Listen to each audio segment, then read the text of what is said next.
Students, reaction intermediate ये topic हमारा शुरू है। इससे प्रीवियस लेक्चर में हमने दो रिएक्शन इंटरमीडिएट डिस्कस किए हैं, जिसमें पहला जो रिएक्शन इंटरमीडिएट था दैट इज द कार्बोकैटायन और दूसरा था कार्ब अनायन। तो दोनों डिस्कस हो चुके हैं। आज हम तीसरे लेक्चर में मतलब थर्ड रिएक्शन इंटरमीडिएट डिस्कस करने वाले हैं, जिसका नाम है that is the free radical. क्या होते हैं फ्री रेडिकल, क्या होता है उनका हाइब्रिडाइजेशन, क्या होता है शेप और कौन सी रिएक्शंस में फ्री रेडिकल जनरेट होते हैं और कैसे जनरेट होते हैं फ्री रेडिकल्स और उनकी स्टेबिलिटी, ये सारी बातें हम आज ही के लेक्चर में डिस्कस करने वाले हैं। तो चलिए शुरू करते हैं। यहाँ पे देखिए आप कि फ्री रेडिकल्स क्या है। हमने दो रिएक्शन इंटरमीडिएट डिस्कस कर चुके हैं इससे पहले, एक है कार्बोकैटायन और कार्ब अनायन। तो फ्री रेडिकल भी उसी तरीके से है कि जो रिएक्शंस में फॉर्म होते हैं, जैसे हम रिएक्शन इंटरमीडिएट कहते हैं। और जनरली सभी के सभी जो रिएक्शन इंटरमीडिएट्स होते हैं ये शॉर्टली होते हैं, मतलब इनकी एक्चुअली ये जो है ज्यादा देर तक एग्जिस्ट नहीं करते। ठीक है, तो यहाँ पर उसी तरीके से फ्री रेडिकल्स भी है। तो free radical is an atom हो सकता है। फ्री रेडिकल क्या हो सकता है? एटम हो सकता है, या फिर क्या हो सकता है that is the group of atom.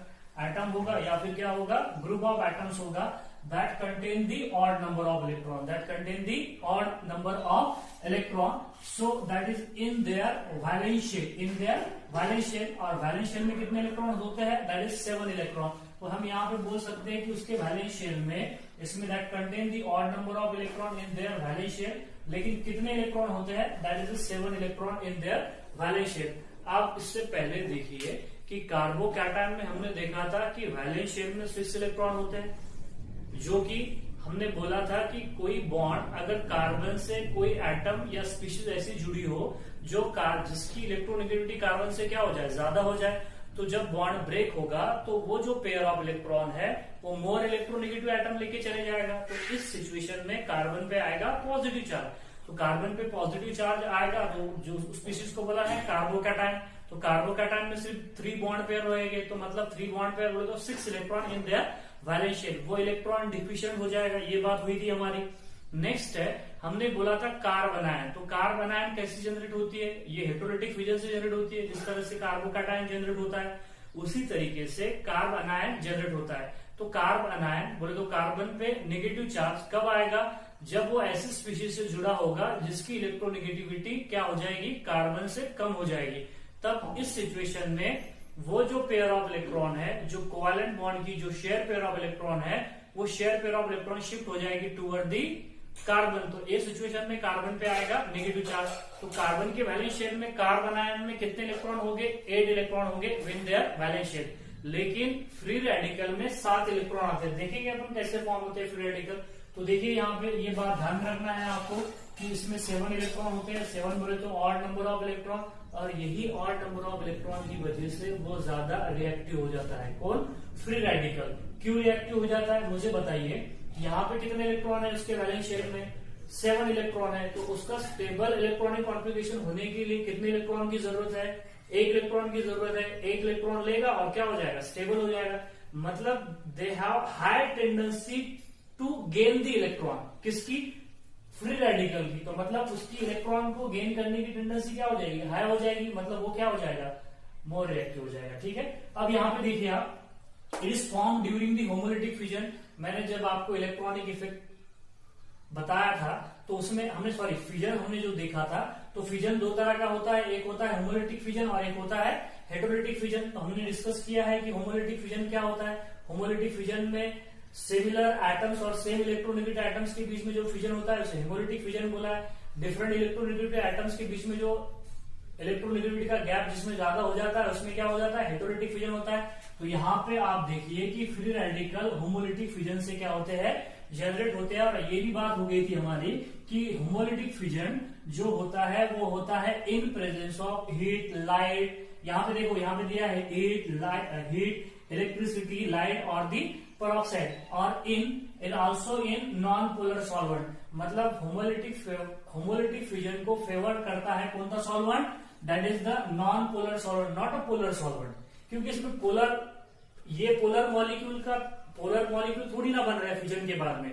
So that is a non polar solvent favour करता है किसको, होमोलिटिक फ्यूजन को। नॉन पोलर सॉल्वेंट जैसे कि for example CCl4 carbon tetrachloride हो जाएगा, या फिर क्या हो जाएगा CH2 जिसको क्या बोलोगे आप, कार्बन डाइसल्फाइड। तो इसी के प्रेजेंस में या इसी में ही ये दैट इज होमोलिटिक फ्यूजन होने वाला है। और ये जो होमोलिटिक फ्यूजन होगा ये किसके वजह से होगा, हीट की वजह से, इलेक्ट्रिसिटी की वजह से, लाइट की वजह से, या फिर पेरोक्साइड की वजह से। चारों में से किसी की वजह से भी हो सकता है, ठीक है। अब यहाँ पे देखिए, हम देखेंगे कि फ्यूजन किस तरीके से होता है, किस तरीके से फ्री रेडिकल फॉर्म होंगे। अब उससे पहले हम यहाँ पे हाइब्रिडाइजेशन और शेप डिस्कस कर लेते हैं। अब यहाँ पे देखिए आप, मैंने बोला था कि कार्बन पे पॉजिटिव चार्ज उसको बोला जाता है कार्बोकैटायन, और कार्बोकैटायन का हाइब्रिडाइजेशन कैसा होता है, sp2 होने की वजह से यहाँ पे देखिए ये सारे के सारे जो 3 हाइड्रोजन यहाँ पे अटैच जुड़े हुए हैं इस कार्बन पे, जिस कार्बन पे पॉजिटिव चार्ज है वो क्या होंगे, एक प्लेन में आ जाएगी। मतलब एक प्लेन में आ जाएगी तो इसका जो शेप हो जाएगा वो कैसा हो जाएगा, ट्राइगोनल प्लेनर, या तो बोलेंगे हम यहाँ पे प्लेनर बोल देंगे। क्या बोल दोगे, प्लेनर। मतलब तीनों भी एटम जो हाइड्रोजन है और कार्बन एक ही प्लेन में लाई करेंगे। समझ में आ रही है बात है आपको। और sp2 हाइब्रिडाइज होने की वजह से एक जो ऑर्बिटल है उसका p ऑर्बिटल वो क्या रहेगा, यहाँ पे एम्प्टी रहेगा। वो क्या रहेगा, एम्प्टी रहेगा, ठीक है। तो ये हमारा डिस्कस हो चुका है कि कार्बन इलेक्ट्रॉन देगा तो कार्बन पे आएंगे पॉजिटिव चार्ज। ऐसी सिचुएशन में इसको बोला जाएगा दैट इज कार्ब कैटायन, और कार्ब कैटायन का हाइब्रिडाइजेशन sp2 और ज्योमेट्री और सॉरी शेप कैसा रहेगा उसका, प्लेनर शेप रहेगा, ट्रायंगुलर शेप रहेगा, ठीक है। अब यहाँ पे दूसरी बात हो गई थी हमारे यहाँ पे किसके बारे में, कार्ब अनायन के बारे में। अब कार्ब अनायन तो इलेक्ट्रॉन नहीं ले रहा है, वो एक्चुअली क्या होगा कि यहाँ पे इलेक्ट्रॉन उसके जब बॉन्ड फ्यूजन होगा, हेटेरोटिक फ्यूजन होगा, तो इलेक्ट्रॉन की पेयर इस कार्बन पे शिफ्ट हो जाएगी। कार्बन पे क्या आ जाएगा, नेगेटिव चार्ज आ जाएगा। क्या आ जाएगा, नेगेटिव चार्ज। और हमने बोला है कि ये इलेक्ट्रॉन की पेयर इस तरीके से रहेगी उस ऑर्बिटल में जो एम्प्टी था, किसका, ये यहाँ पे देखिए आप sp2 हाइब्रिडाइजेशन था। अब यहाँ पे ऑर्बिटल में क्या आ जाएगा, इलेक्ट्रॉन आ जाएंगे, तो इसका हाइब्रिडाइजेशन कौन सा हो जाएगा, sp3 हो जाएगा। क्या हो जाएगा, sp3। ये इलेक्ट्रॉन देने के बाद में फॉर्म हो रहा है, ये इलेक्ट्रॉन लेने के बाद में फॉर्म हो रहा है। मतलब इसने 2 इलेक्ट्रॉन लिए, 2 इलेक्ट्रॉन छोड़ दिए तो क्या हो जाएगा, मतलब इससे जुड़ा हुआ जो शेयर पेयर ऑफ इलेक्ट्रॉन थी अगर उसने क्या कर दिए, वो दूसरे एटम में लेके चले गया तो इस पे पॉजिटिव चार्ज आ जाएगा। और दूसरा जो एटम है, लिविंग जो ग्रुप है, अगर उसने इलेक्ट्रॉन दोनों के दोनों इस कार्बन पे छोड़ दिए तो ये बन जाएगा कार्बन आयन। और इस सिचुएशन में कार्बन आयन की हाइब्रिडाइजेशन क्या होती है, sp3 होती है। और इसका जो शेप होता है वो कैसा होता है, पिरामिडल होता है। कैसा होता है, लाइक दैट पिरामिडल। अब पिरामिडल क्यों हो जाता है, एक्चुअली ये 3 हाइड्रोजन तो एक प्लेन में है, किसकी, कार्बन कैटायन की। लेकिन आप देखिए यहाँ पे एक पेयर ऑफ इलेक्ट्रॉन आने की वजह से ये जो 3 हाइड्रोजन है ये ज्यादा रिपल्शन फील करते हैं। ज्यादा रिपल्शन फील करने की वजह से वो 3 हाइड्रोजन जो बॉन्ड पेयर है वो नीचे झुक जाएंगे। तो आपको बात समझ में आ रही है, मतलब ट्राइगोनल नहीं रहेगा, वो कैसा रहेगा, पिरामिडल शेप रहेगा। किसका, दैट इज द कार्ब अनायन का। और हाइब्रिडाइजेशन क्या हो जाएगा, sp3 हो जाएगा। आपको बातें समझ में आ रही है यहाँ पे। अब यहाँ पे हम डिस्कस करते हैं फ्री रेडिकल क्या होता है। फ्री रेडिकल यहाँ पे देखिए, फ्री रेडिकल जो जनरेट हो रहे हैं, फ्री रेडिकल जो जनरेट हो रहे हैं यहाँ पे, ना ही उसने इलेक्ट्रॉन क्या किया, लॉस किया, ना ही इलेक्ट्रॉन क्या किया, एक्सेप्ट किया। अब आप देखिए कार्बन की वैलेंसी 4 है, उसके वैलेंस शेल में टोटल 4 इलेक्ट्रॉन है, तो उसने 3 बॉन्ड फॉर्म कर दिया और एक इलेक्ट्रॉन ऐसे ही रिमेन रखा। वो उसने किसी के साथ में बॉन्ड फॉर्म नहीं किया उस इलेक्ट्रॉन से, तो उस इलेक्ट्रॉन इस ऑर्बिटल में एक क्या रहेगा, इलेक्ट्रॉन इस तरीके से मौजूद रहेगा, रिमेन रहेगा। यहाँ पे देखिए इसमें वैलेंस इलेक्ट्रॉन कार्बन में 4 है, तो 3 इलेक्ट्रॉन तो बॉन्ड पेयर में चले गए, एक इलेक्ट्रॉन क्या हो गया, रिमेन हो गया। तो एक इलेक्ट्रॉन जब रिमेन होता है तो इसे बोलते हैं फ्री रेडिकल। क्या बोलोगे आप इसे, कार्बन का फ्री रेडिकल। तो ये CH3 है तो इसको बोलोगे मिथाइल फ्री रेडिकल। एग्जाम्पल हम देखेंगे यहाँ पे। तो आप देखिए अब ये सिचुएशन में क्या होगा कि ये जो इलेक्ट्रॉन है इस ऑर्बिटल में एक सिंगल इलेक्ट्रॉन है, ये ज्यादा रिपेल करेगी क्या इस हाइड्रोजन को, नहीं। मतलब यहां पे समझिए कि ये जो इलेक्ट्रॉन है, सिंगल इलेक्ट्रॉन इस ऑर्बिटल में है, इसका रिपल्शन ये हाइड्रोजन ज्यादा फील नहीं करेंगे। मतलब इसका जो शेप है ये हमको कैसा दिखाई देगा, प्लेनर ही दिखाई देगा। क्या दिखाई देगा, प्लेनर। और प्लेनर होने की वजह से उसका हाइब्रिडाइजेशन क्या हो जाएगा, sp2 हो जाएगा। एक बात सुनिए यहाँ पे कि जो फ्री रेडिकल है उनका जो हाइब्रिडाइजेशन है जनरली क्या होता है, sp2 होता है। क्या होता है जनरली, sp2। मैक्सिमम केसेस में फ्री रेडिकल का हाइब्रिडाइजेशन जो है वो होगा sp2। शेप कैसा होगा, प्लेनर, लेकिन कुछ केसेस में sp3 भी हो सकता है और sp भी हो सकता है। तो कौन से केसेस में sp3 होगा या sp होगा वो हम देखने वाले हैं। अब यहाँ पे देखिए, अगर मान लो यहाँ पे अल्किल ग्रुप है या हाइड्रोजन है तो sp2 ही होगा और शेप कैसा होगा, प्लेनर ही होगा। अगर हम ये हाइड्रोजन निकाल के यहाँ पे क्या लगाते हैं, फ्लोरीन, जो कि मोर इलेक्ट्रोनेगेटिव है। ऐसे एटम जब कार्बन फ्री रेडिकल से ऐसे एटम और ग्रुप ऑफ एटम जुड़ जाए जिन पे लोन पेयर 2 या 2 से ज्यादा हो या उनकी इलेक्ट्रोनेगेटिविटी क्या हो, ज्यादा हो, तब बॉन्ड एंगल, थोड़ा सा बॉन्ड एंगल या शेप क्या होने वाला है, चेंज होने वाला है। तो देखिए यहाँ पे एग्जांपल लेंगे हम, that is the CF3 free radical.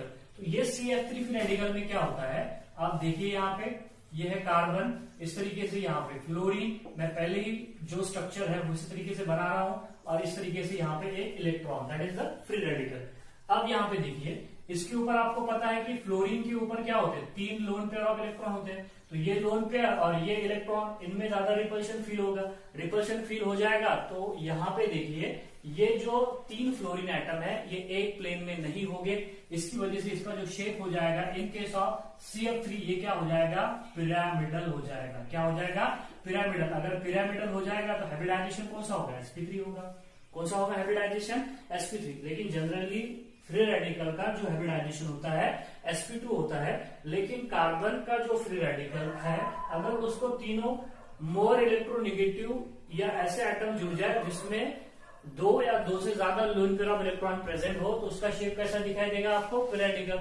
देखिए लॉजिकल बात है कि ये इसका जो इलेक्ट्रॉन क्लाउड होगा इससे रिपल्शन फील करेगा। रिपल्शन फील करेगा तो एक प्लेन में तो रहना नहीं चाहेंगे, वो उसको क्या करेंगे, रिपेल करेंगे। रिपल्शन की वजह से इसका शेप कैसा हो जाता है, पिरामिडल, जैसे कि कार्बन आयन के केस में हो रहा है। आपको बात समझ में आ रही, उसी तरीके से यहाँ पे पिरामिडल हो जाएगा। अगर एक और एग्जांपल देख लिया जाए जिसमें हम क्या बोलोगे, sp हाइब्रिडाइजेशन होगा, तो कौन सी केस है, यहाँ पे देखिए एक केस है, अगर कार्बन डबल बॉन्ड हो जाए और इस कार्बन पे क्या आ जाए, that is the single electron. तो ये केस में जो हाइब्रिडाइजेशन होता है sp होता है। अगर आपको पूछा गया कि फ्री रेडिकल का हाइब्रिडाइजेशन में भी, तो आप बोलोगे sp, sp2, sp3। आपको तीनों भी हाइब्रिडाइजेशन यहाँ पे ध्यान में रखना पड़ेगा, sp और sp, sp2 और sp3। तो मैंने आपको बताया कि जनरली sp2 होता है फ्री रेडिकल का हाइब्रिडाइजेशन, और sp3 किस में होता है, CF3 फ्री रेडिकल में होता है। और इस तरीके से ये जो डबल बॉन्ड वाला फ्री रेडिकल है कार्बन, इसमें कौन सा हाइब्रिडाइजेशन हो जाएगा, sp हाइब्रिडाइजेशन हो जाएगा। अब यहाँ पे हम देखने वाले हैं कि फ्री रेडिकल कैसे जनरेट होता है। तो हमने पहले जो बोल दिए यहाँ पे, it is form during the fission, homolytic fission, not heterolytic fission. तो देखिए यहाँ पे नेक्स्ट जो है, that is the how form the free radical. So that is the formation of which free radical. Free radical कैसे form होते हैं, हमने बोला है कि it is form in presence of, अब देखिए यहाँ पे in presence of heat, in presence of electricity से भी फॉर्म होते हैं। बहुत सारे रिएक्शंस है जिसमें फ्री रेडिकल क्या होते हैं, जनरेट होते हैं। एक है क्लोरीनेशन ऑफ अल्केन, इलेक्ट्रोलिसिस है, इलेक्ट्रोलिसिस ऑफ कार्बोक्सिलेट आयन है जिसको कोल्ब रिएक्शन बोला जाता है या कोल्ब इलेक्ट्रोलिसिस बोला जाता है। उसमें उर्ज रिएक्शन है, उर्ज रिएक्शन में भी क्या फॉर्म होते हैं, that is free radicals form होते हैं। तो देखिए यहाँ पे हम हीट से भी कर सकते हैं, क्योंकि बॉन्ड तोड़ना है। बॉन्ड तोड़ने के लिए क्या लगेगी, एनर्जी लगेगी। एनर्जी कहाँ से आएगी, एक तो हीट से आएगी, या तो इलेक्ट्रिसिटी से आएगी, या तो किससे आएगी, दैट इज द लाइट से आएगी, या फिर पेरोक्साइड से मिलने वाली है हमको एनर्जी। तो ये बॉन्ड ब्रेक करने के लिए एनर्जी रिक्वायर्ड है। तो बॉन्ड ब्रेकिंग जो प्रोसेस होती है वो ऑलवेज क्या होती है, एंडोथर्मिक, मतलब उसमें एनर्जी क्या होती है, एब्जॉर्ब होती है। ठीक है, तो यहाँ पे फ्री रेडिकल कैसे फॉर्म हो गए, हेटेरोलिटिक फिजन से हो गए क्या, नहीं। कौन से फिजन से हो गए, होमोलिटिक फिजन से हो गए। यहाँ पे कैसा होगा, यहाँ पे देखिए आप, ये कार्बन है जिसको एक एटम और ग्रुप ऑफ एटम ऐसा जुड़ा हुआ है, नियरली दोनों की एनर्जी क्या है यहाँ पे, सॉरी दोनों की इलेक्ट्रोनेगेटिविटी क्या है, सेम है। तो ये केस में क्या हो जाएगा, ये इलेक्ट्रॉन का डिस्ट्रीब्यूशन कैसा होगा, सिमेट्रिकल डिस्ट्रीब्यूशन हो जाएगा। एक इलेक्ट्रॉन जेड की तरफ चले जाएगा, एक इलेक्ट्रॉन किस तरफ चले जाएगा, कार्बन की तरफ चले जाएगा। और ये किसके प्रेजेंस में होगा, लाइट के प्रेजेंस में होगा। मैं HNu अगर लिखता हूं तो आप देखिए यहाँ पे HNu का मतलब होगा लाइट। तो एक स्पीशीज फॉर्म होगी, देखिए यहाँ पे एक स्पीशीज फॉर्म होगी, that species which is called as the free radical. इसको क्या बोला जाएगा, which is called as the free radical बोलेंगे हम। अब यहाँ पे देखिए, हमने देखा था कि ये दोनों के दोनों इलेक्ट्रॉन अगर Z लेके चला जाए तो कार्बोकैटायन फॉर्म हो जाएगा। अगर Z ना लेके जाए, जेड छोड़ के चले जाए, तो दोनों के दोनों इलेक्ट्रॉन कार्बन पे आ जाएंगे, तो कार्बन आयन फॉर्म होगा। अगर यहाँ पे क्या होगा, तीन पॉसिबिलिटी मैंने बताया था आपको ड्यूरिंग द फिजन, एक इलेक्ट्रॉन कार्बन ले ले, दूसरा इलेक्ट्रॉन जेड ले ले, मतलब ये डिस्ट्रीब्यूशन कब होगा, जब दोनों की इलेक्ट्रोनेगेटिविटी जनरली क्या होगी, सेम होगी, तभी होगा। तो ये जो फिजन है इसको बोला जाता है होमोलिटिक फिजन। कौन सा फिजन, होमोलिटिक फिजन। तो इस तरीके से जनरेट हो गए that is free radical.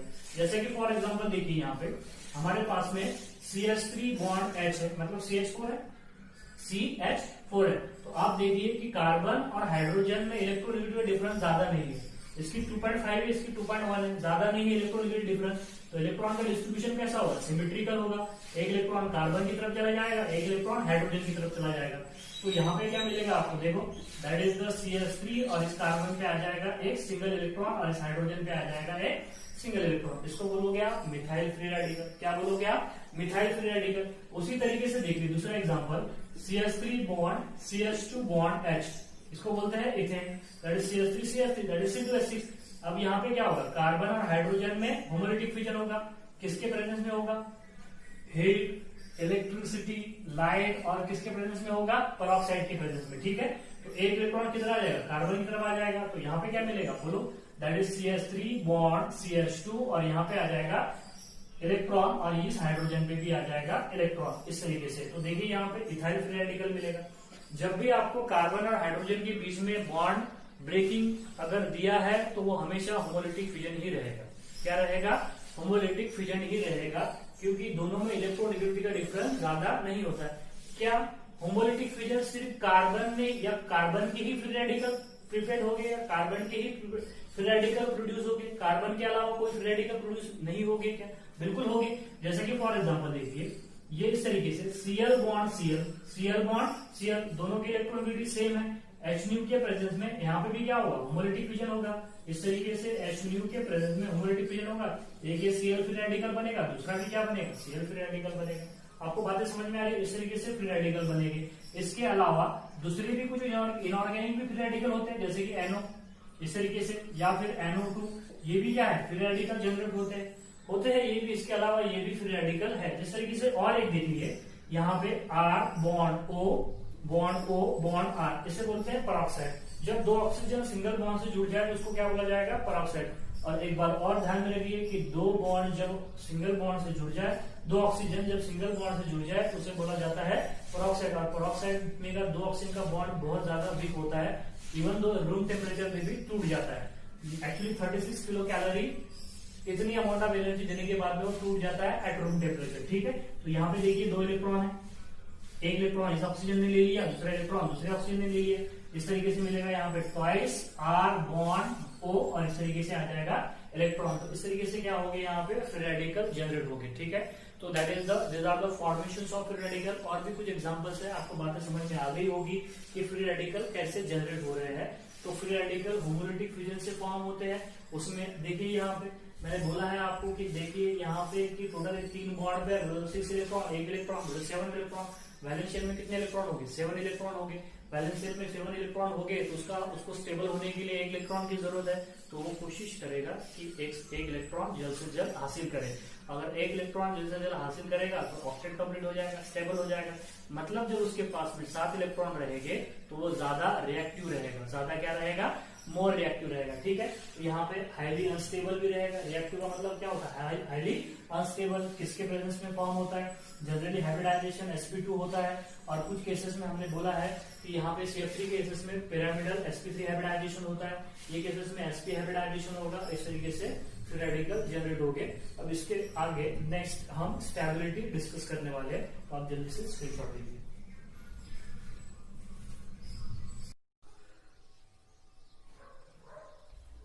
Now we discuss the stability of free radicals. तो स्टेबिलिटी ऑफ फ्री रेडिकल्स क्या होती है, जिस तरीके से कार्ब कैटायन देखे, कार्बन आयन देखे, उसी तरीके से carb that is free radical की भी स्टेबिलिटी देखेंगे। अब देखिए यहाँ पे कि आपको पता है कि ये जो कार्बन फ्री रेडिकल है, यहाँ पे देखिए कार्बन फ्री रेडिकल है, इसके वैलेंस शेल में हमने बोला है कि इसके वैलेंस शेल में टोटल नंबर ऑफ इलेक्ट्रॉन कितने हैं, दैट इज 7 इलेक्ट्रॉन है। कितने इलेक्ट्रॉन है, 7 इलेक्ट्रॉन। तो इस this are the free radical की क्या रहेगी, हाई टेंडेंसी रहेगी to gain electron. These are have tendency to gain electron. किस लिए? Just to stabilize. मतलब अगर हमने इसको इलेक्ट्रॉन डोनेटिंग ग्रुप अगर अटैच कर दिए तो ये क्या हो जाएगा? स्टेबल हो जाएगा। ये क्या होने वाला है? स्टेबल। मतलब आप समझ सकते हो यहाँ पे कि that is the stability of और द फ्री रेडिकल। हम यहाँ क्या बोल सकते हैं? यहाँ पे free radicals are stabilized by. कौन स्टेबलाइज करेगा इसको? Electron donating group. अगर इलेक्ट्रॉन डोनेटिंग ग्रुप है तो मतलब इलेक्ट्रॉन डोनेटिंग ग्रुप की वजह से कौन सा इफेक्ट होता है? Plus I effect. Plus I effect क्या करेगा? इसको स्टेबलाइज करेगा। और इलेक्ट्रॉन डोनेटिंग ग्रुप की वजह से कौन सा इफेक्ट होता है? That is mesomeric effect. Mesomeric effect भी क्या करेगा? इसको स्टेबलाइज करेगा। और उसके अलावा कौन करेगा? प्लस एच भी क्या करेगा? हाइपर कंजुगेशन भी क्या करेगा? उसको स्टेबलाइज करेगा। और एक जो है जो कि सबको स्टेबलाइज करता है which is called as the resonance. तो ये सारे 4 फैक्टर्स है जिसकी वजह से फ्री रेडिकल क्या होने वाला है? स्टेबलाइज होने वाला है। पहला है पॉजिटिव इंडक्टिव इफेक्ट, दूसरा है पॉजिटिव मेसोमेरिक इफेक्ट, देन है positive hyperconjugation and then this are the resonance. क्योंकि रेजोनेंस वाले तो जो होते हैं वो तो क्या हो जाते हैं? सबसे ज्यादा जिसमें रेजोनेंस होगा वो कार्बन अनायन भी और फ्री रेडिकल भी क्या हो जाते हैं? More stable. सबसे ज्यादा उनकी क्या होती है? स्टेबिलिटी होती है। ठीक है, तो free radicals are stabilize by this factor. अब यहाँ पे देखते हैं, चेक करते हैं कि पॉजिटिव इंडक्टिव इफेक्ट के साथ जिसमें ज्यादा पॉजिटिव इंडक्टिव इफेक्ट होगा उस फ्री रेडिकल की स्टेबिलिटी क्या होगी? ज्यादा होगी। मतलब देखिए यहाँ पे आर बॉन्ड सी, ऊपर बॉन्ड आर, नीचे बॉन्ड आर और सामने बॉन्ड नहीं होगा, इस तरीके से फ्री रेडिकल होगा। इसको एक इलेक्ट्रॉन की जरूरत है, ये इलेक्ट्रॉन दे रहे हैं। देखिए यहाँ पे ये अल्किल ग्रुप यहाँ पे इलेक्ट्रॉन दे रहे हैं, मतलब पॉजिटिव इंडक्टिव इफेक्ट ज्यादा हो रहा है, तो इसकी स्टेबिलिटी क्या होगी? ज्यादा होगी। किससे? जिसमें कितने अल्किल ग्रुप होंगे? 2 अल्किल ग्रुप होंगे। ये देखिए यहाँ पे 2 अल्किल ग्रुप इलेक्ट्रॉन क्या कर रहे हैं? डोनेट कर रहे हैं। जिसमें कितना? 1 अल्किल ग्रुप होगा, मतलब उसकी स्टेबिलिटी क्या होगी? इसकी स्टेबिलिटी इससे ज्यादा होगी। मतलब जिसमें क्या होगा? 1 अल्किल ग्रुप होगा। देख लीजिए यहाँ पे आप, तो इस तरीके से होगा क्योंकि यहाँ पे 1 इलेक्ट्रॉन डोनेट कर रहा है। और उसी तरीके से लास्ट में होगा यहाँ पे CH3 फ्री रेडिकल। तो यहाँ पे देखिए आप कि इलेक्ट्रॉन रिलीजिंग ग्रुप या electron donating group free radical को क्या कर रहे हैं? स्टेबलाइज कर रहे हैं। और एग्जाम्पल देखिए यहाँ पे, और एग्जाम्पल देख सकते हैं जैसे कि फॉर एग्जाम्पल CH3, यहाँ पे अल्किल कोई भी बोल दिया हमने, अब यहाँ पे मिथिल बोल रहे हैं, स्पेशली मिथिल बोल रहे हैं। ठीक है, CH3 ऊपर CH3 नीचे भी CH3, इस कार्बन पे 1 इलेक्ट्रॉन। और उसके बाद में देखिए यहाँ पे इस तरीके से CH3 बॉन्ड C, ऊपर बॉन्ड CH3 नीचे बॉन्ड H, इस कार्बन पे दैट इज 1 इलेक्ट्रॉन। उसके बाद में CH3 बॉन्ड C, ऊपर H नीचे भी H और इस कार्बन पे फ्री रेडिकल। अब यहाँ पे देखिए लास्ट में निकालेंगे CH3। तो अब देखिए यहाँ पे कि ये क्या रहेगा? मोर स्टेबल रहेगा क्योंकि इसमें हाइपर कॉन्जुगेशन होगा। हाइपर कॉन्जुगेशन मतलब क्या होगा? यहाँ पे टोटल नंबर ऑफ, देखिए ये कौन सा कार्बन है? अल्फा कार्बन, और ये है अल्फा हाइड्रोजन। तो टोटल कितने अल्फा हाइड्रोजन है यहाँ पे? 9 अल्फा हाइड्रोजन। यहाँ पे क्या होगा? 6 अल्फा हाइड्रोजन एटम। यहाँ पे क्या होगा? दैट इज बताइए कितने अल्फा हाइड्रोजन है यहाँ पे? That is 3 alpha hydrogen atom. यहाँ पे 0 अल्फा हाइड्रोजन एटम। यहाँ पे अल्फा हाइड्रोजन एटम तो नहीं है, तो हमने अभी बोला है कि दैट इज द प्लस। हमने क्या बोला है? प्लस हाइपर कॉन्जुगेशन, जो कि किसकी वजह से होता है? अल्फा हाइड्रोजन की वजह से।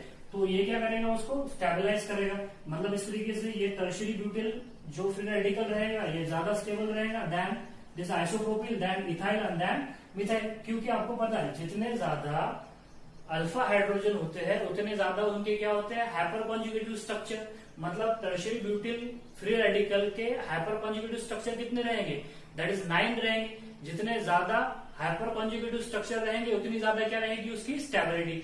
मोर, हमने बोला है more the number of alpha hydrogen atom more will be the stability. तो देखो हाइपर कॉन्जुगेशन के बिहाफ पे भी हम क्या बता सकते हैं? यहाँ पे स्टेबिलिटी बता सकते हैं। अब दूसरा देखिए, अगर एक एलिल हो जाए, क्या हो जाए? एलिल, तो आपको पता है that is the CH3, sorry that is the CH2 double bond CH2 double bond CH, सामने सिंगल बॉन्ड CH2 और इस पर क्या आ जाए? इस तरीके से इलेक्ट्रॉन आ जाए। तो ये देखिए आप, double bond single bond free radical, double bond single bond free radical. मैंने आपको बोला था कि double bond single bond positive, double bond single bond negative, double bond single bond free radical, double bond single bond lone pair. अगर ऐसा हो जाए तो आपको पता है वहां पे क्या होता है? रेजोनेंस होता है। तो यहाँ पे कैसा रेजोनेंस होगा? यहाँ पे देखिए आप, यहाँ पे क्या होगा? ये देखिए, ये 1 इलेक्ट्रॉन यहाँ पे आ जाएगा, 1 इलेक्ट्रॉन यहाँ पे आ जाएगा। अब ये डबल बॉन्ड दिख रहा है आपको, ये डबल बॉन्ड में का यहाँ पे कितने इलेक्ट्रॉन है? 2 इलेक्ट्रॉन। 2 इलेक्ट्रॉन में का 1 इलेक्ट्रॉन यहाँ पे आ गया। ठीक है, और ये बचा हुआ इलेक्ट्रॉन ये यहाँ पे चले जाएगा, तो क्या हो जाएगा, देखो यहाँ पे रेजोनेटिंग स्ट्रक्चर क्या मिलेगा, ये हो जाएगा CH2 और यहाँ पे आ जाएगा एक सिंगल इलेक्ट्रॉन, यहाँ पे सिंगल बॉन्ड हो जाएगा, यहाँ पे क्या हो जाएगा CH और क्या हो जाएगा डबल बॉन्ड, और ये क्या हो जाएगा CH2। ये हो रहा है ना यहाँ पे, देखो यहाँ पे रेजोनेटिंग स्ट्रक्चर, तो रेजोनेंस की वजह से भी क्या होगी, स्टेबिलिटी बढ़ेगी। क्यों बढ़ेगी, क्योंकि चार्ज डिस्ट्रीब्यूशन हो रहा है, चार्ज डिस्ट्रीब्यूट हो रहा है, तो आपको पता है चार्ज डिस्ट्रीब्यूट होगा तो स्टेबिलिटी क्या होगी, बढ़ेगी। हमने यहाँ पे देखा है, कार्बन आयन में भी देखा है, कार्बोकैटायन में भी देखा है, अगर चार्ज डिस्ट्रीब्यूट होता है तो स्टेबिलिटी बढ़ती है। तो यहाँ पे देखिए इस तरीके से स्टेबिलिटी यहाँ पे बढ़ने वाली है। नेक्स्ट देखिए यहाँ पे, नेक्स्ट अगर हमने यहाँ पे बेंजाइल अगर फ्री रेडिकल अगर हम लेते हैं, बेंजाइल फ्री रेडिकल कैसा होगा, ये ऐसा होगा, दैट इज द CH2, यहाँ पे हो जाएगा इलेक्ट्रॉन, ये double bond single bond double bond single bond. अब ये इलेक्ट्रॉन यहाँ पे आ जाएगा। डबल बॉन्ड फॉर्म करने के लिए कितने इलेक्ट्रॉन की जरूरत होती है, 2 इलेक्ट्रॉन की जरूरत है। एक इलेक्ट्रॉन यहाँ पे आ गया, ये ऊपर वाला इलेक्ट्रॉन यहाँ पे आ गया, तो ये डबल बॉन्ड दिख रहा है आपको, डबल बॉन्ड में 2 इलेक्ट्रॉन है, इसका एक इलेक्ट्रॉन यहाँ पे आ जाएगा, मतलब यहाँ पे क्या बनेगा डबल बॉन्ड। तो रेजोनेटिंग स्ट्रक्चर क्या मिलेगा आपको, देखिए यहाँ पे इस तरीके से, कुछ इस तरीके से आपको मिलेगा। ये ऊपर को छेड़छाड़ नहीं करना है, ये डबल बॉन्ड CH2 हो जाएगा। अब यहाँ पे देखो ये एज इट इज रहेंगे 2 बॉन्ड, ये बॉन्ड ब्रेक हो गया, इसका एक इलेक्ट्रॉन यहाँ पे चले गया, तो एक इलेक्ट्रॉन यहाँ पे आ जाएगा, इस तरीके से आ जाएगा। अब ये जो सिंगल इलेक्ट्रॉन है ये कंटिन्यूसली लगातार घूमते रहेगा बेंजीन रिंग पर, डिलोकलाइजेशन होगा उसका, तो फिर ये इलेक्ट्रॉन यहाँ पे आ जाएगा, तो ये डबल बॉन्ड क्या हो जाएगा, ब्रेक हो जाएगा। ये डबल बॉन्ड का एक इलेक्ट्रॉन, देखो 2 इलेक्ट्रॉन लेगा, एक इलेक्ट्रॉन यहाँ पे चले जाएगा, तो क्या हो जाएगा, फिर नेक्स्ट स्ट्रक्चर मिलेगा हमको। यहाँ पे नेक्स्ट स्ट्रक्चर कुछ इस तरीके से होगा, ऊपर डबल बॉन्ड CH2, यहाँ पे नया बॉन्ड बन गया, यहाँ पे ऑलरेडी बॉन्ड था। अब यहाँ पे देखिए ये बॉन्ड का एक इलेक्ट्रॉन ऊपर चले गया, तो एक इलेक्ट्रॉन रिमेन बचा, तो इस तरीके से फिर रेडिकल मिलेगा। ठीक है, नेक्स्ट देखिए यहाँ पे मैं नीचे लिखता हूँ, यहाँ पे नेक्स्ट क्या होने वाला है, ये इलेक्ट्रॉन यहाँ पे चले जाएगा, इसका एक इलेक्ट्रॉन यहाँ पे आ जाएगा, दिख रहा है आपको, तो यहाँ पे फ्री रेडिकल बन जाएगा। तो नेक्स्ट देखिए कुछ इस तरीके से मिलेगा हमको, ये यहाँ पे डबल बॉन्ड क्या हो जाएगा, ऊपर डबल बॉन्ड CH2, उसको अभी हाथ में ही लगाना है। इसके बाद में देखो यहाँ पे क्या है, यहाँ पे नेक्स्ट जो था, यहाँ पे जो था ये डबल बॉन्ड है, उसके बाद में ये डबल बॉन्ड यहाँ पे नया बना। अब ये डबल बॉन्ड ब्रेक होने के बाद में उसका एक इलेक्ट्रॉन नीचे है, एक इलेक्ट्रॉन ऊपर चले जाएगा यहाँ पे। ठीक है, आपको बात समझ में आई। फिर क्या होगा, ये इलेक्ट्रॉन यहाँ पे चले जाएगा, यहाँ पे डबल बॉन्ड बन जाएगा, इसका डबल बॉन्ड का एक इलेक्ट्रॉन फिर से यहाँ पे आ जाएगा, और ये जो एक इलेक्ट्रॉन बचा है ऊपर चले जाएगा, मतलब फिर से हमको वही स्ट्रक्चर मिलने वाला है। तो देखिए इस तरीके से रेजोनेंस होगा, और रेजोनेंस अगर होगा तो स्टेबिलिटी क्या होने वाली है, बढ़ने वाली है। ठीक है, जनरली यहाँ पे देखिए, अगर जनरली स्टेबिलिटी देखा है, अल्किल ग्रुप अगर लगा के देखा है, तो यहाँ पे देखिए कि जो स्टेबिलिटी रहने वाली है वो क्या रहने वाली है, tertiary, that is these are the tertiary, these are the secondary, these are the primary, these are the methyl। मतलब tertiary is more stable than secondary is more stable than that of the primary। In case of जहां पे resonance होगा वहां पे भी stability बढ़ेगी, यहाँ पे भी रेजोनेंस हो रहा है बेंजाइल में, तो बेंजाइल में भी क्या होगी, ज्यादा स्टेबल होगा। अगर हमने क्या लिए, बेंजाइल में भी 3 तरह के होते हैं, एक होता है प्राइमरी, एक होता है सेकेंडरी, और एक होता है टर्शियरी। तो अगर फॉर एग्जाम्पल देखिए यहाँ पे, अगर हमने टर्शियरी बेंजाइल लिया, तो टर्शियरी बेंजाइल में आपको पता है C6H5/3, और इस तरीके से फ्री रेडिकल हो जाएगा। ये ज्यादा स्टेबल होगा क्योंकि इसमें ज्यादा रेजोनेंस होगा, क्योंकि 3 फिनाइल रिंग अटैच है।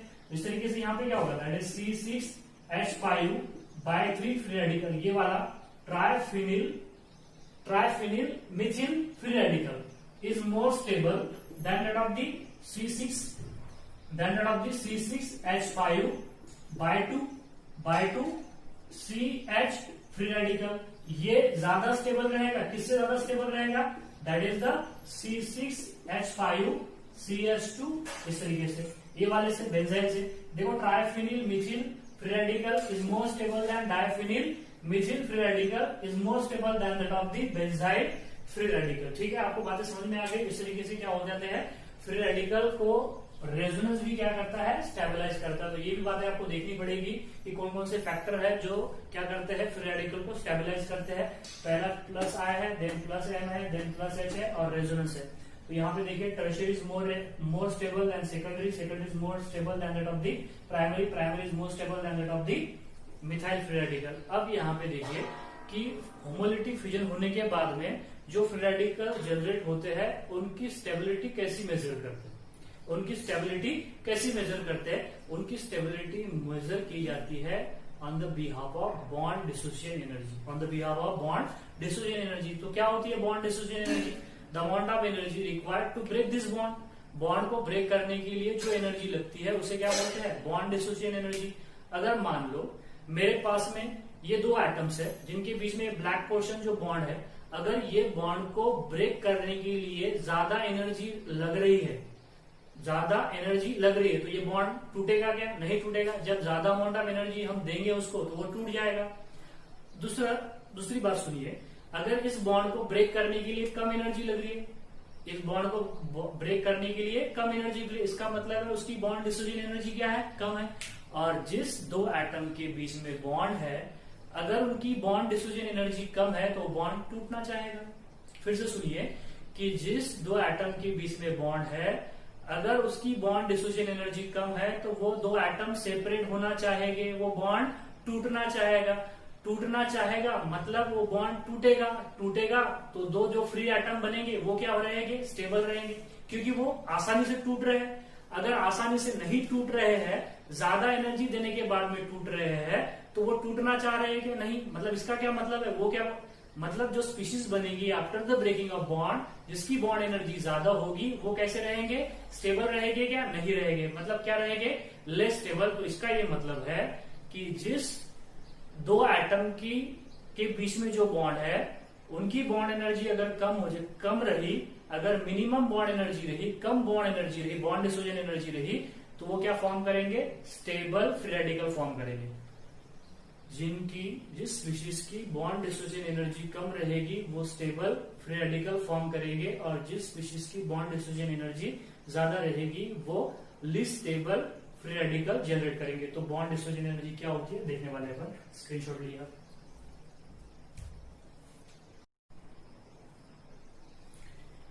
हम बॉन्ड डिसोसिएशन एनर्जी के बिहाफ पे भी बता सकते हैं कि फ्री रेडिकल स्टेबल कौन सा होगा।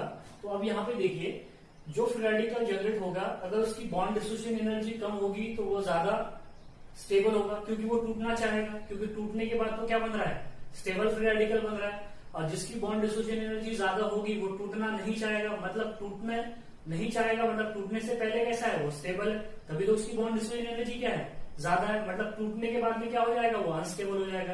तो सिंपल सी बात है, जिसकी बॉन्ड डिसोसिएशन एनर्जी कम वो ज्यादा स्टेबल फ्री रेडिकल बनेगा, जिसकी बॉन्ड डिसोसिएशन एनर्जी ज्यादा वो लीस्ट स्टेबल फ्री रेडिकल बनेगा। देखिए समझते हैं यहाँ पे कि bond dissociation energy it is used to measure the stability of free radical, stability of free radical. अब देखिए मुझे इस CH4 में मुझे इस कार्बन हाइड्रोजन का बॉन्ड ब्रेक करना है। ये जो है CH3, इसमें देखिए आप यहाँ पे क्या है? कार्बन हाइड्रोजन बॉन्ड है। इस बॉन्ड को क्या करना है? होमोलिटिकली मुझे क्या करना है? ब्रेक करना है। होमोलिटिकली ब्रेक करना पड़ेगा, वैसा ब्रेक करना पड़ेगा, ठीक है। तो इसको ब्रेक करने के लिए कितनी अमाउंट ऑफ एनर्जी लग रही है? यहाँ पे 102 किलो कैलोरी, 102 किलो कैलोरी, इतनी अमाउंट ऑफ एनर्जी लग रही है। दूसरा एग्जांपल देखिए यहाँ पे भी क्या है? देखो यहाँ पे CH बॉन्ड ब्रेक किया तो कितनी अमाउंट ऑफ एनर्जी लगी है? 102 किलो कैलोरी, इतनी अमाउंट ऑफ एनर्जी लगी। लेकिन यहाँ पे भी तो हम CH बॉन्ड ही ब्रेक कर रहे हैं। देखिए यहाँ पे भी तो CH बॉन्ड ही ब्रेक कर रहे हैं, लेकिन यहाँ पे एनर्जी कितनी लग रही है? 97 किलो कैलोरी पर मोल। इसका क्या मतलब है? देखो यहाँ पे भी CH बॉन्ड है, यहाँ पे भी तो CH बॉन्ड है, तो दोनों को एनर्जी सेम लगनी चाहिए। लेकिन ऐसा नहीं होता है कि कोई भी CH बॉन्ड तोड़ने के लिए सेम एनर्जी नहीं लगती है, डिफरेंट एनर्जी होती है। वही आपको बात बता रहा हूँ। इसका क्या मतलब है? ये बॉन्ड को ब्रेक करने के लिए कम एनर्जी लग रही है। क्यों कम एनर्जी लग रही है? मतलब इसकी बॉन्ड डिसोसिएशन एनर्जी कम है, मतलब ये फ्री रेडिकल बनना चाहता है, मतलब फ्री रेडिकल इसका कैसा होगा? स्टेबल होगा। क्यों स्टेबल होगा? क्योंकि देखिए यहाँ पे क्या होगा? 3 हाइड्रोजन की वजह से क्या होगा? 3 हाइड्रोजन की वजह से क्या होगा? Hyper conjugation. और हाइपर कॉन्जुगेशन क्या होता है? स्टेबिलिटी बढ़ाता है। अभी देखिए हमने यहाँ पे देखिए यहाँ पे क्या होगा? 6 हाइड्रोजन की वजह से हाइपर कॉन्जुगेशन होगा। हाइपर कॉन्जुगेशन होगा तो बॉन्ड क्या होगा? मतलब हाइपर कॉन्जुगेशन के ये जो बॉन्ड ब्रेक होगा इसकी वजह से स्टेबल फ्री रेडिकल बनेगा। क्यों स्टेबल बनेगा? क्योंकि ये दो जो मिथाइल ग्रुप है जिसमें 6 अल्फा हाइड्रोजन एटम है, हाइपर कॉन्जुगेशन से क्या करने वाले हैं, उसको स्टेबल करने वाले। तो देखिए ये स्लेट बॉन्ड ब्रेक करने के लिए ज्यादा एनर्जी है उसके लिए, ये इसके लिए थोड़ी और कम होगी। इसके लिए देखो कितनी है, that is 94 kilo calorie, 94 kilo calorie. Tertiary butyl में देखोगे आप तो ये बॉन्ड ब्रेक करने के बाद में जो फ्री रेडिकल जनरेट हो गए, टर्शियरी ब्यूटाइल फ्री रेडिकल, देखो कितनी energy, that is 91 kilo calorie. 91 kilo calorie इतनी बॉन्ड डिसोसिएशन एनर्जी है।